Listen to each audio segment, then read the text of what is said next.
right, shall we get the show on the road? All right, thank you for that clap, by the way. That's the first one. I'm already excited to see that. So welcome everybody. My name is Roz. Roz Mays is the formal name, but Roz the Diva is what the world knows me as. And I'm here today to present Gymtimidation and how to squash that shit. Because Gymtimidation is killing us as fitness professionals. It is killing our industry. But there's so many things that we can do to make sure that we're actually practicing the inclusivity that so many of us preach. So just by show of hands here, I would love to see how many people are currently either Group X instructors or personal trainers here. Fantastic. And do we have any facility managers or gym owners? Awesome. Love to hear that. So let's get into this. So first, hi, I'm Roz. You knew that. So my fitness background started as an adult, started roughly 20 years ago or so. I was one of those regular civilians that was going to work and coming home, and that was it. And I had nothing else going on for me. And I was getting bored and my life was so predictable. I was like, there's gotta be something else. And also the changes in my body from going from being active in college to now sitting down and having a regular desk job where I was sitting for about 8-9 hours a day, my body, it just wreaked havoc on it. And I said, this can't be. There's gotta be something better. And so I signed up for a gym membership and I started working out. And when I started working out, I started with what I call the girl cardio trap. Meaning thinking if I just did 1,000,000 hours on the treadmill, I was gonna lose weight, everything would be fine, gym would be great, we're good to go. I was incredibly wrong about that. That's not what happened. I didn't lose magically 100 pounds, and I was bored as hell. So what I did was I started taking classes not for the outcome, but because I liked the class. So previously I was doing things like being on the treadmill forever because I wanted the outcome of losing weight, and that's what I thought was going to get me there. But I started then taking classes and participating in athletics based on what I liked to do, what was fun. And once I started taking those fun classes that did also get me some great results, then everything changed. It wasn't about going to the gym. It was about being an athlete now. It was about being happy. It was about being excited. It was about what lies can I tell my boss to get out of work early so I can go make this hip hop class. Now, that's me as an adult. If we rewind to my childhood, I was also an active kid. I played soccer and softball for many, many years, but I always felt marginalized in my body because I was always the biggest kid out on the field. And I always felt like there was this magic wall that I had hit, this invisible wall, that I could only be valuable to athletics to a certain point, but then my weight was going to hold me back. And a lot of that thinking came because I never saw female athletes who looked like me, who were black, who were plus size, who were outspoken. I did not know that they existed. So therefore, I always assumed that I was wrong in my body. My body was wrong, I assumed my thinking was wrong, and therefore, I was always picked last for a lot of different stuff in gym. So that's the background that I have that I'm carrying with me into this adulthood. And then, so now let's come back to adulthood. And I'm going to the gym a whole bunch, and it's pretty cool.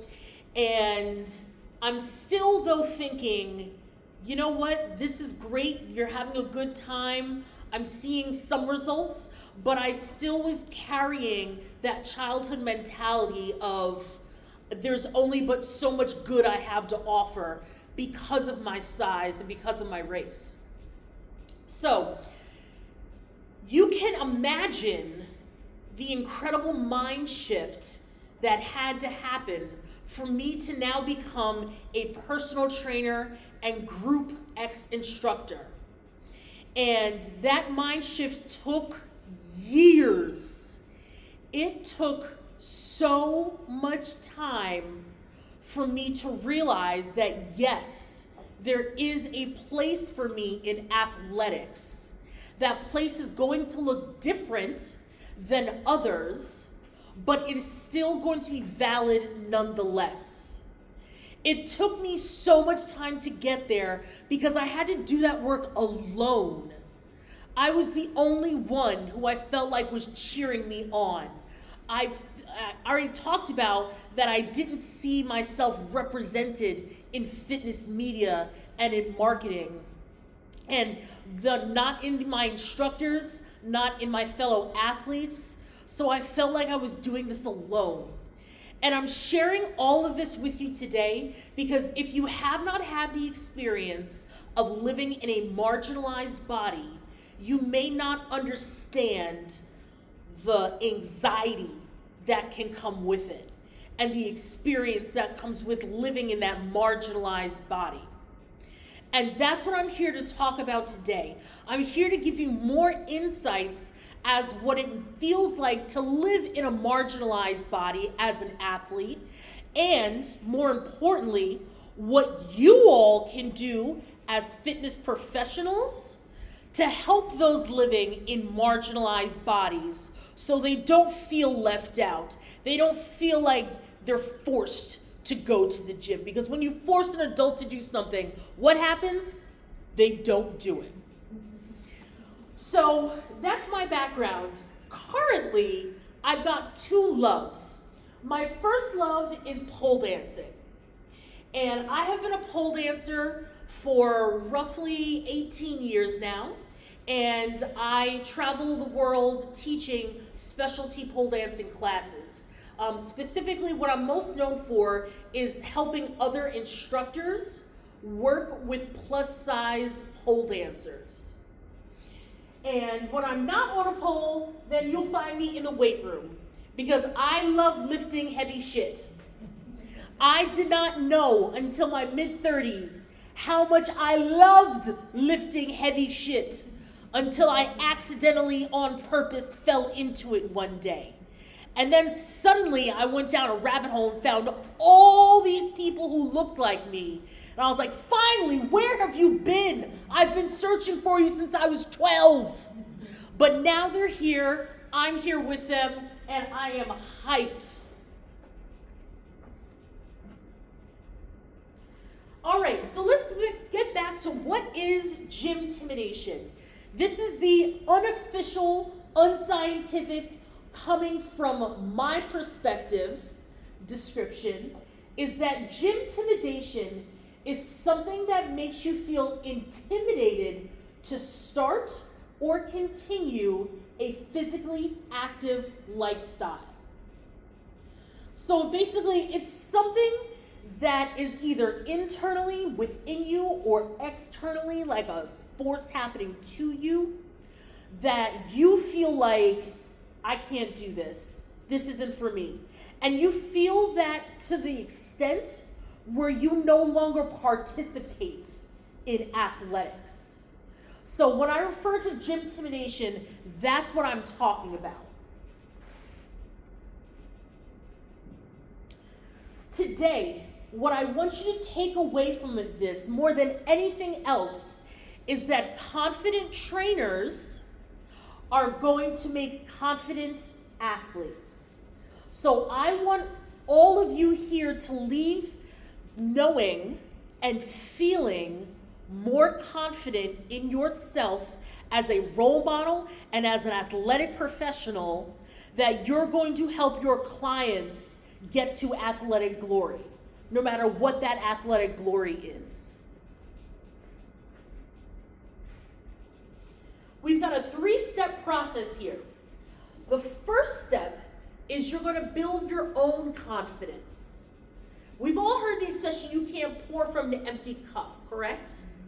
So that means it's going to be really, really hard, if not low-key impossible, to build up somebody else's confidence if you don't have a good stock of confidence on your own.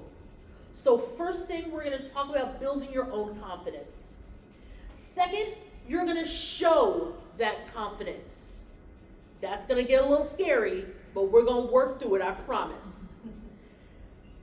Third, you're going to help your clients feel more confident. That is the ultimate bottom line that we are after, is having not just healthy and active clients, but having clients that are proud of themselves, that are excited to be a part of your athletic community. So this little piece of Gymtimidation here, this isn't an exact quote, but this is the essence of what was told to me, is that I would never get a primetime class because of my size. This is some douchebag trainer that told me that probably a good 10, 12 years ago. And at that time, I was newer to fitness. I wasn't new completely, but I was a newer trainer.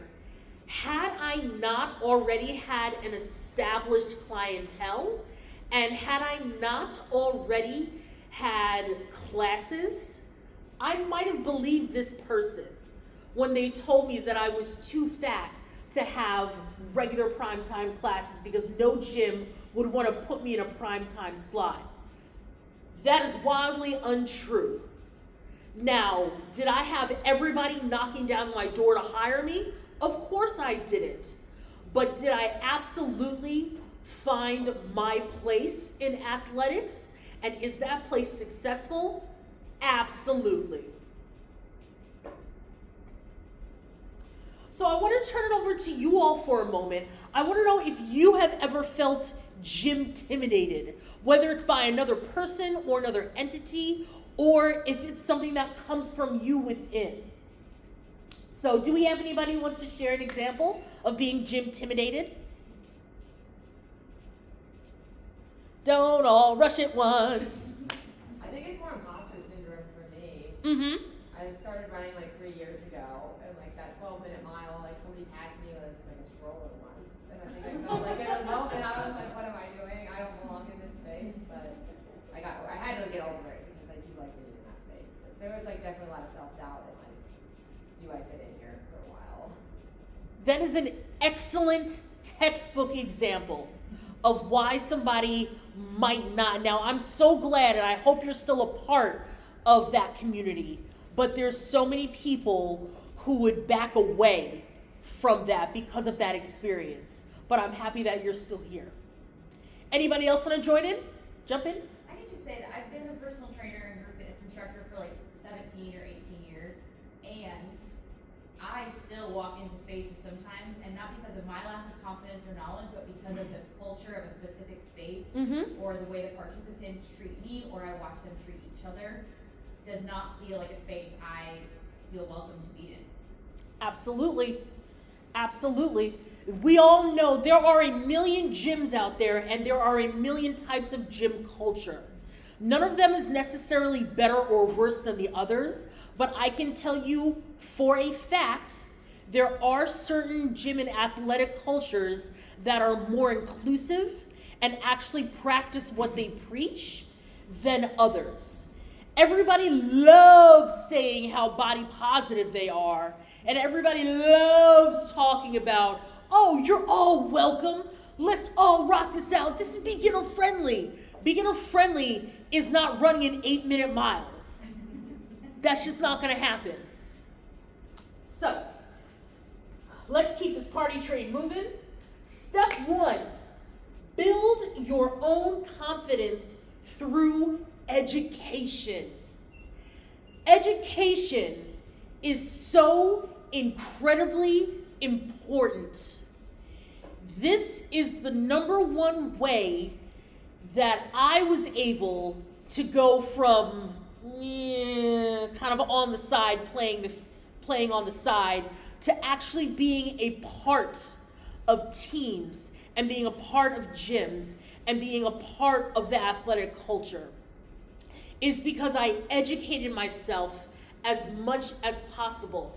I have certifications from NASM, I have CheerFit, I have CPR, and of course AED, like everybody should. I've got a whole smattering of stuff. And I'm saying these things not because I'm trying to name drop in front of you, because we could all play the certification game, I'm sure, and everybody ends up winning. But I want to emphasize that education is an ongoing process. It is not simply, let's do this, take this one course, and suddenly you know everything that you need to know. I love the fact that you had mentioned that you've been in fitness. It's not your first rodeo, but look at you're here. You're here, you're learning, as is everybody else, and you came here, and I'm so excited about that. All right, so I started talking about this already a little bit, but first things first, let's get certified, people. We might know this, but a lot of other people don't realize that fitness is like the wild, wild west, because there's no national mandates in regards to certifications and educations. So we know Gym A might ask you for A, B, and C. Gym B might want Q, X, and Y. And then Gym C doesn't care at all. They just want somebody to show up in the room who's a pretty face. So it's important from a personal standpoint that you have your certifications. So that way, if somebody says, well, what makes you qualified to do this, you can tell them exactly what makes them qualified to do this. Now, I say this all with a slight grain of salt, because certifications are not at the top of the food chain, and just because you have a cert does not mean that you suddenly are going to be the most amazing instructor. But I do believe that it gives you a universal base to work from, and that part is really important. You have a solid knowledge base to go from. And there's many ways, we're going to talk about other ways to get educated beyond certifications, but that's my cert spiel. Also, let's be bad at new sports. Please. Pretty please. When our clients and our students come to us, they assume that we are the Michael Jordan of every sport we've ever touched. Why? Because they just assume you can't be a teacher if you're not amazing at every sport that you've ever touched. That's not true, by the way. So has anybody ever felt pressured, like they have to be the best athlete in the room because they're the ones teaching? Yeah. Has anybody also ever felt a little bit resentful or a little bit like sketchy and not knowing how to feel when they realize that some of their students are more talented than they are? Absolutely. So this is a little bit of a side note, but I want to officially take the weight of that bullshit off of your shoulders. You do not need to be the fittest, the smallest, the most muscular, the most amazing athlete to be an amazing trainer and to be an amazing coach and to be an amazing role model for those who are looking up to you for guidance. So this is your official, Beyonce told you, you do not have to be the best to coach the best. That always feels good to say that. So, being bad at new sports, I want everyone, has anybody tried pole dancing here? Yes! I just said that. I didn't think one hand was gonna go up, but I got two. That's awesome. And how did you do during that pole dancing class? I did terribly. We got terrible here. Probably terrible. Maybe like a little bit better than terrible, but near the terrible. Okay, so almost terrible. Yeah. I'll take that. Terrible and a little less terrible is what I'm hearing. So it is humbling. And a lot of people think, ooh, I don't want my students to see me at my lowest point because they're gonna think less of me. Oh, no, no, no, no, no, no, no. Your students, your clients, they are cheering you on just as hard as you cheer them on. They are hyped when you show up to a class as a student just like them. They need to see the mighty make mistakes because that allows them to make mistakes. Knowing that they can see somebody they look up to make a mistake and then get back up, try again, make more mistakes, and then get back up, try again, and then make a couple fewer mistakes, but still not be perfect. All of that gives them permission to do the same. So I encourage everybody to be bad at new sports. Also, test out new equipment. So hopefully we've all had a chance to hit the expo floor downstairs, and there's all kinds of fun toys that are out there.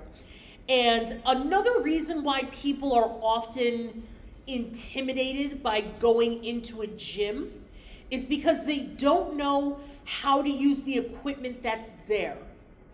And they see these big, heavy machines and they assume this is not for me. I can't do this. I don't know what I'm doing, therefore I'm just going to leave. So I want you all test out those machines before your clients get there so you can educate your clients about those machines. You can let them know about the equipment that's available, and you can help them through their worries with that equipment. Learn from other fitness professionals. So this is exactly what you're doing right now. I am beyond thankful. I came all the way from Brooklyn to give this presentation today, and I could not be more proud and more excited to see all of you here, because it tells me that you think I've got something worthwhile to give to you, and I appreciate that, so thank you. And there's so many ways to learn from other people. It doesn't just need to be at formal conferences and activities like this, but this is definitely a great way. Last but not least, we're going to diversify our social media feeds. This one is a big one. Representation matters. Representation really, really, really matters. There's so much education you can get from places like Instagram and TikTok. Usually that's where humanity goes to die.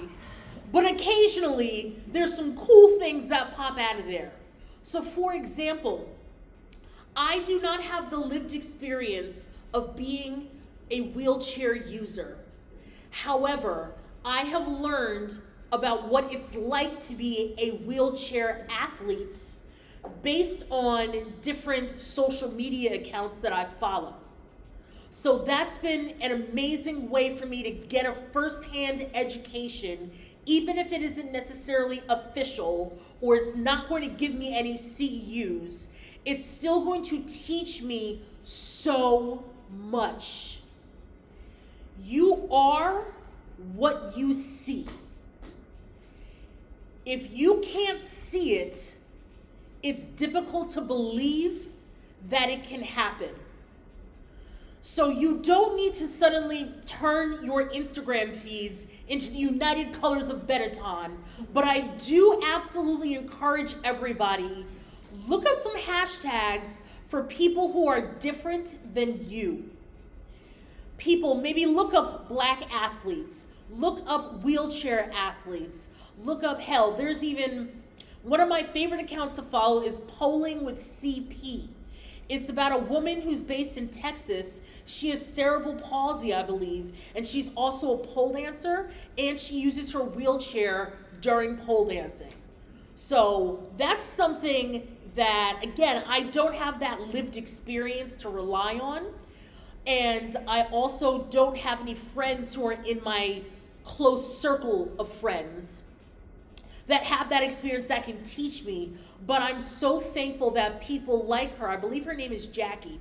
I'm so grateful that Jackie is generous with sharing her experiences and sharing her knowledge about what it's like to be a person like her living in a marginalized body. Step number 2, we're going to show your confidence. It is not enough to merely get educated, but what does it matter if nobody knows about your knowledge? If nobody can benefit from your education, then it's not a waste, but it's just kind of like, yeah, I'll just take this $1,200 course and then never do anything with it. There's so many ways that you can share your knowledge and share your education with others. We're going to talk about that. I want you to show your confidence. Be the representation that your clients need. I encourage all of you, if you're not doing this already, put yourself out onto social media in some capacity. Your clients want to see you. They need to see you. So these 2 pictures are amazing to me for 2 different reasons. The one on the left is an organization, Black Girls Pole, that I've been a representative of and an ambassador for since its inception about 11 years ago. And it was started by my friend Elijah Franklin. And she started Black Girls Pole because she felt as if there wasn't enough positive representation of Black female pole dancers. And so she could have just said, there's not enough, and complained about it, but she took that same energy and she created a whole movement of athletes who looked and moved like her. Turns out she was not the only one. I was not the only one with her. There are thousands, tens of thousands of people who are excited about a movement like Black Girls Pole simply because Delija chose to confidently show herself on a pole and bring her friends along for the ride. Next, this is from one of my small group training classes, Divas in Training. Isn't that a fun title, Divas in Training? So this is also about being the representation that we need. This group was all plus size women, and they allowed me to take pictures like this, and you see, we're not just working out, but we're enjoying ourselves. We're having a good time. People need that, they crave that. And I can guarantee, specifically, if you're looking to attract marginalized identities, we're not going to simply see one post of yours and then show up to a class and assume that you're going to be a safe space for us. We're going to need to see this as an ongoing process. I want to know not just you, I want to know who you hang out with. I want to know what you all do at the gym. I want to see you be an active part of your community. So be the representation that your clients need. Lord Jesus. Now, I put this phrase here, women shouldn't ... And I'm sure we can all fill in the blank with some bullshit about what we should and should not do based on our bodies, based on what people assume our bodies can or cannot do. But you can easily swap out the word women, and you can put any other marginalized identity in there, and I guarantee you that that person, those people, have heard some really terrible advice about what they should or should not be doing. I would like to encourage each and every one of you right now, take the gender, take the race, take the ability out of your thinking. Take away this phrase entirely. Let's take, and especially if we're going to talk about gender for a second, let's de-gender movements. Just because a man wants to take a dance class, one, does not automatically make him gay. Number two, it doesn't mean that he's going to be bad at it because he doesn't know how to use his hips. Let's stop with that, saying that they can't do that. Let's stop telling women that we can't lift heavy weights or we shouldn't because we're going to end up looking like dudes. That is my favorite lie, I think, that gets perpetuated in the fitness industry. Oh, gosh, I can't stand it. Do it and show it. What is the point of taking amazing pictures of yourself around a pole if no one sees it? Hence, you all are getting one of my favorite pole dancing pictures that I've taken. And I want to encourage each and every one of you, do something and show something. It is going to speak volumes, not just to your current clients, but also for those who you're trying to attract and who you want to be a part of your community. Step number 3, we are instilling confidence in our clients. So now we're going to get to some more meaty parts of this presentation. Because we've already been through, again, step 1 is making yourself confident and helping yourself to be confident and feel good about what you're doing. And then we just talked about step number 2 is showing that confidence, showing pictures, videos, anything, any type of media, get it out there of what you're doing and who you want to work with and who you are working with. And this brings us to step number 3. Now that we're feeling good, we got to spread the joy to other people. So first things first, I want you to make your space comfortable. So here, I'm actually speaking about the physical space that you work in. So if there is any facility managers, gym owners, this slide is right for you. The first bullet point, hire an ADA expert, Americans with Disability Act, an ADA expert, or hire one of your clients for an audit of your space.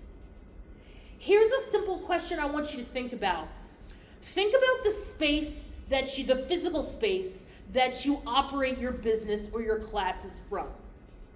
If somebody is in crutches and shows up to your class, how are they going to get from the front door to the classroom and then to the locker rooms and then back out when class is done?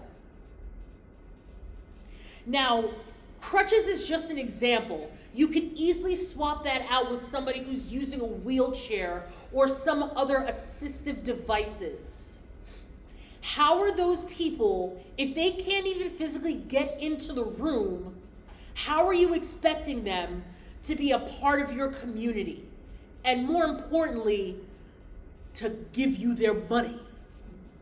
That's not going to happen. This is good old-fashioned capitalism, friends. If they can't even get into the space, if they can't maneuver themselves around comfortably, then they can't participate. And so many people think we welcome everybody, but is it really everybody? Or is it just other people who've come through the space so far, and we assume that they represent everybody?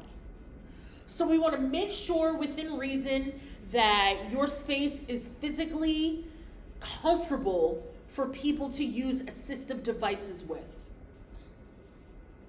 Also, if you have the ability to do this, work in your client's preferred space. So I had a personal training client, and she was working through a lot of social anxiety. And there were times where she wouldn't even step foot into a gym because of the preconceived notions that she had about the gym, and her previous experiences had taught her that she was not welcome. So we had to do so much work in parks, in her home, over Zoom. All of that started first before she was able to then step foot into a gym. So if you have that flexibility, I encourage you to use that flexibility to work in your client's preferred physical space.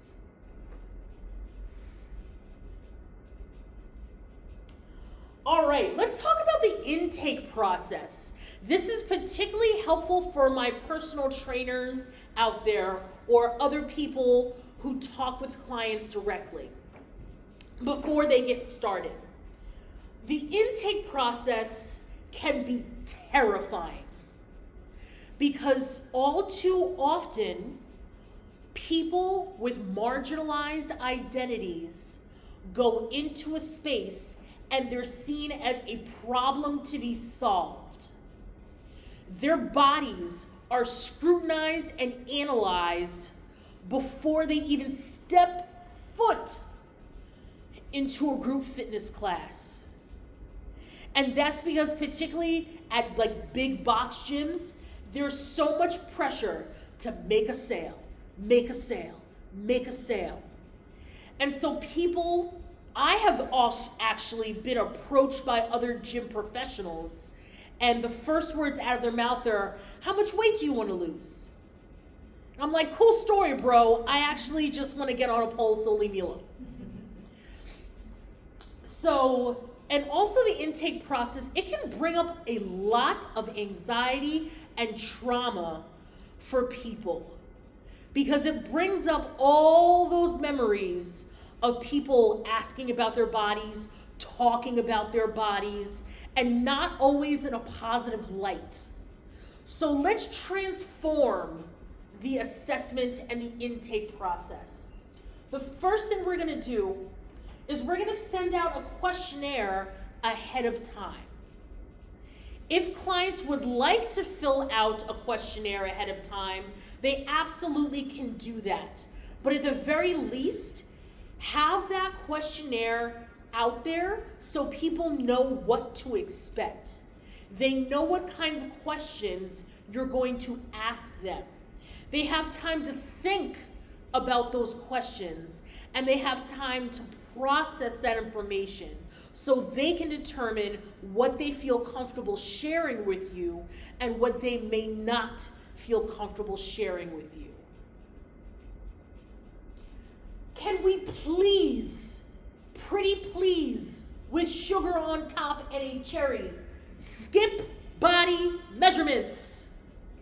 Does it really, really matter if somebody's thighs are 14.75 inches versus 14.25 inches? Now, there are people who truly need that information. I have not met them yet, but I'm sure that they're out there. And there are some people that are going to harp on that information. They're going to look at every single number that you take, whether it's their weight, their height, their measurements, their body fat, their VO2 max, anything that you want. There's some people that are going to hear those numbers and they're going to start to predetermine what kind of athlete that they are for themselves. They're going to decide before they even try what they are capable of. And that's what we don't want. We don't want people deciding the kind of athlete that they're going to be before they even try, before they even step foot, before they even pick up a weight. As much as possible, we want to leave the possibilities of greatness wide open. So we are skipping body measurements. And I actually do this at the doctor's office. Personally, I don't know what my weight is right now. I have an idea, but when I get on the scale, if the weight is a positive number that I've determined what's positive, then I'm gonna have a great day. And I'm gonna run around skipping because I'm doing it, I'm beating the system, I'm not just a statistic, I'm being awesome that day. But let that scale show a number that I don't like. Crash! And not just a little crash, but a major psychological meltdown happens within me. It reminds me of being the fat kid in gym all the time. It reminds me of being the biggest one in the room all the time. And it reminds me of all the things that I cannot do and that I have not done yet because of my size. So I'm asking you, I'm damn near begging you, unless your clients really, really, really want to know if their thighs are 14.25 inches around, skip the measurements. We don't need them. Let's let clients choose their own goals, shall we? Now I have been guilty of this. I see a client, they come in, whether it's in a group X class or whether there's a personal training client. I've been so excited about them because I love fresh meat. I see people and when they're a hot mess, I'm like, oh my gosh, I get to turn you from like a ghoul into a fairy princess at the gym. I can't wait. I want you to lift these weights. I want you to do this. We're gonna do this. All of those things are great for me, but not necessarily what my clients are after. So I encourage all of you once again to think about, ask your clients a simple question. In your wildest fitness dreams, what would you be able to do? I've been asking this question for a few years, particularly when I'm working with my personal training clients. And probably the most common answer that I get is that people just want to live happier and better lives. People want to walk up and down the stairs and get a little less winded. People want to carry all of their groceries in one trip. Especially if you're a third floor walk up in New York City like me. I'm not going up and down the damn stairs. All of Trader Joe's is going to be on my shoulders at once.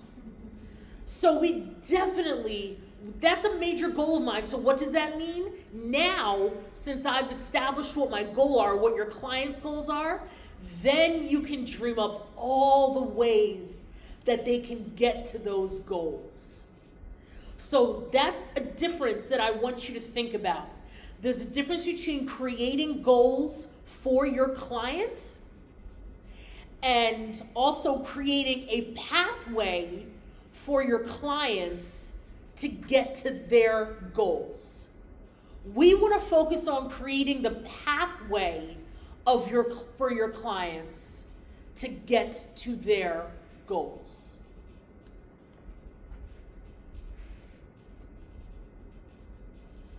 Let's let's remove most of our expectations. It is incredibly powerful for both you and your clients to be okay failing. You have got to be okay failing. An example of this is what I learned in pole dancing. Pole dancing is about 90% failure, 8% sparkly outfits, and 2% of the time you actually achieve the trick that you're trying to do. Just 2%. So with such a high failure rate, you've got to at least enjoy that failure. And had my instructors and my coaches, had they looked down on me or expressed disappointment because I didn't do something, I didn't nail that trick, I wasn't able to do that in a certain way, then I would have been crushed. I would have felt so embarrassed that I wouldn't have wanted to see that coach again. And not because they were a bad coach, but because they made me feel as if I was a failure. And adults don't like to fail. Kids don't like to fail either, but adults really have this thing. They expect to walk into a gym environment and be really good at everything. And when they're not really good at everything immediately, they think, oh shit, this isn't for me. No, we're done. It's a wrap, over, goodbye. Let's do everything that we can to counter that urge to run away from failure. And it starts with setting expectations. I tell all of my group fitness students, you're probably going to be a hot mess today. You're not going to look sexy. You're not going to feel confident. You're not going to be coordinated, and you damn sure aren't going to be strong. And sometimes people look at me like, wait, you tell your students that before class even starts? You're damn right I tell my students that before class even starts. And you know what happens? Everybody takes a collective exhale. They suddenly now are allowed to be in their imperfect selves. They're not afraid to try because we've removed the fear of failure. And this is not about me setting low expectations for my clients, because that can also serve a disservice to them as well. This is about setting realistic expectations about what you care about as a coach. What do you value? What is important to you? Now, you might not be okay with failure. And there's clients out there who actually, they're gonna seek you specifically because of that. I'm thinking of like old school football coaches who are like, failure's not an option. We're gonna do this damn thing. And we're gonna yell at you until you get it. There's a lot of athletes out there that they respond to that kind of push. They respond to that. But I can guarantee you there's a lot more people who do not respond to that sort of win or die mentality. So I want you to think outside the box. Remind your students constantly that they are expected to be a little bit of a mess or a really big mess if they're just getting started. And also remind them practically, if they were to come into the gym and do perfect squats and perfect deadlifts every time, they wouldn't have hired you. They don't need you. They came to you because there are things that they want to improve. And it's your job to recognize those things, to encourage greatness. And until that greatness happens, I want you to be damn near excited about the failures and everything else that they bring to you.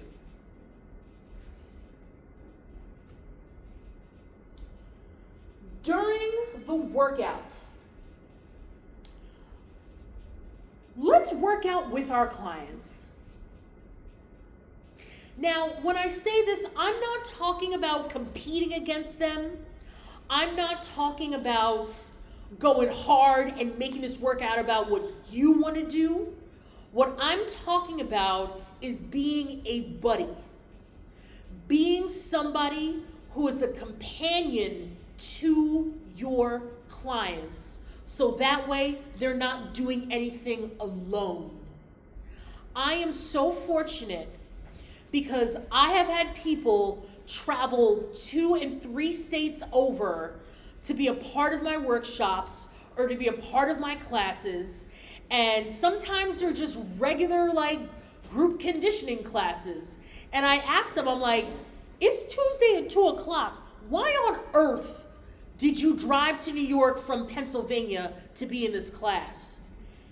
And they told me it's because, well, because you're moving, I'm not the only person who looks like me and moves like me in the room. And so therefore, I feel less alone, and now I feel like I can try. Now, I recognize this is actually flipping the game on its head. Not all of you have the experience of being a fabulous black plus-size diva. And I understand that. But if you have control of the leadership of who gets hired in your space, of who your colleagues are, representation really, really, really matters. So anyway, getting back to this point of working out with your clients, it's just nice sometimes to do things with a buddy. But besides it being nice, there's also a very practical element to it. Because I've had, for example, one of my longtime personal training clients had some mental disabilities. And so she was able to rock and roll with whatever I gave her, but she needed to see an example. I couldn't simply sit down and tell her verbally what to do. I could most of the time, and that worked. But if we were doing something new or something that was a challenge for her, she needed me to really guide her into it, and then she could finish. And had I not been able to actually guide her into a movement and to show her an example of how she could complete the movement, then I don't think she would be capable of doing a lot of the things that we did together. This next bullet point, holy crap. If you are a Group X instructor, especially if you're a Group X instructor, please do the modifications on purpose. It is not enough to look at a group. If I looked at this group right now, I said, all right, everybody, give me 10 push-ups. Go. All right, that's one way of doing things, but that's such a vague direction. Some of you might be amazing at push-ups. Some of you might not know what a push-up is. So the next thing I could do is say, all right, you could do push-ups against the wall. You could do push-ups against the floor. You could do push-ups against one of the tables. You choose what is the best place for you to do push-ups. That's much better, but we can still do one more helpful layer to that. We can still, as the class is doing their push-ups and you're doing them with them, even if you're capable of doing the most challenging version of a movement, I want to see more people in leadership positions do the modifications and the modified versions of movements. Because our students and our clients need to know that they'll still be one of the cool kids if they bend their knees during a push-up and do push-ups off of their knees. is sometimes it's not enough to say it. I used to just say out loud, like, oh, modify everything. It's awesome. Sure. And then nobody would modify anything. And I would look at them, I was like, I know good and damn well you need to have your elbows bent doing this. I didn't say that, but I was thinking that. I was like, I know half of you here need to do a particular modification, but they wouldn't do it, and I never really was sure why. And then it occurred to me, one reason why they may not be doing those modifications is because they don't want to be the only one doing them. They don't want to stand out as the weak link in their class, especially if they're already coming in as a minority. So, please, dear God, do the modifications on purpose. All right, this one, let's make things affordable. Now, this is a tough slide, but if there's ever a time to think about affordability and what that means, it is in 2025. If you're able to, I want you to offer payment plans. If you're able to, I want you to offer weekly donation-based classes that can fund a scholarship.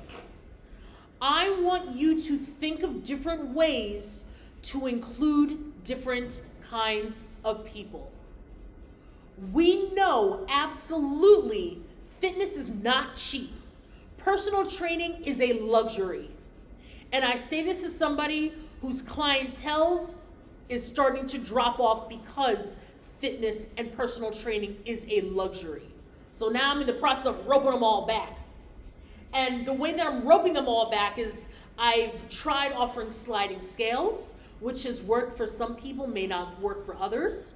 But this weekly donation-based class is pretty cool because you're offering the same product that you offer all the way during the week or during the month, except this time you're taking the financial pressure off of somebody to pay them $50, pay you $50 for the class.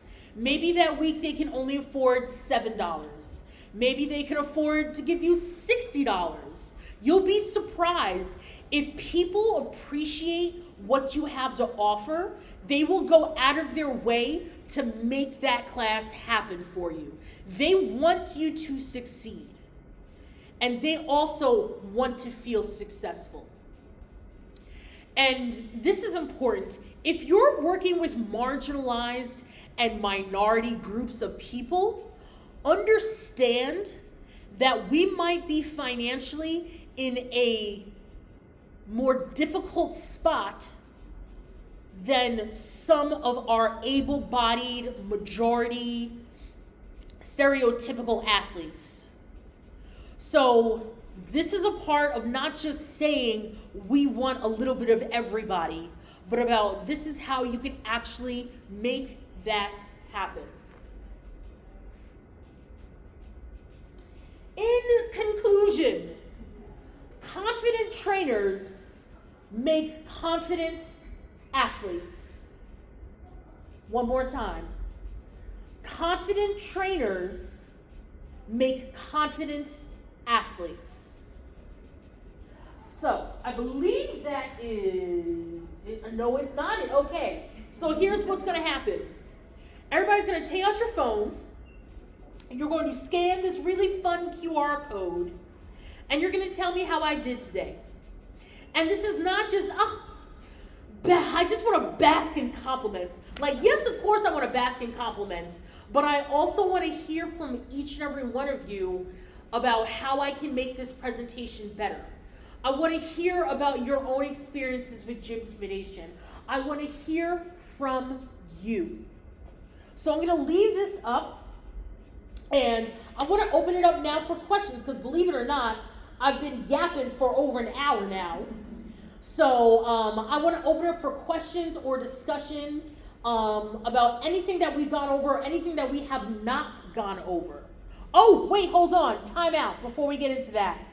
one thing that we did not discuss, which I think is incredibly important and it relates to representation, is in your marketing materials, whether you're representing yourself, a community, a gym, or anything else like that, I want you considering the kinds of bodies that you are putting out for the world to see.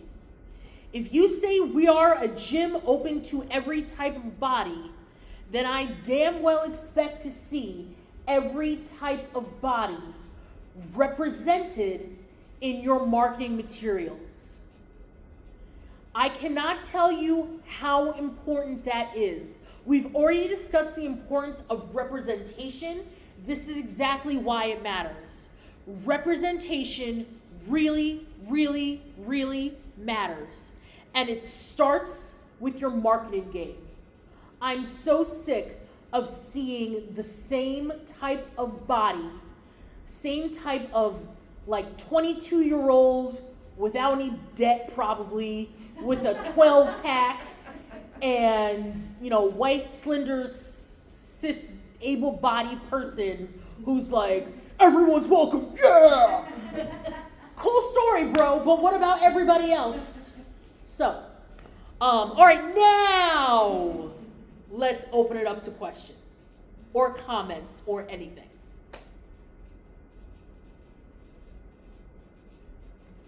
Go for it. Just a small snippet of why you love pole work so much. You're making it sound so fun. Oh, good. So I love pole dancing because it was the first sport that I participated in that it wasn't about how I looked, but it was about what my body could do. So prior to pole dancing, I think I talked about this a little bit. Prior to pole dancing, I took classes and I participated in gym and athletic stuff with an outcome in mind. And that outcome was always aesthetics. And it was always usually comes down to get into a smaller body.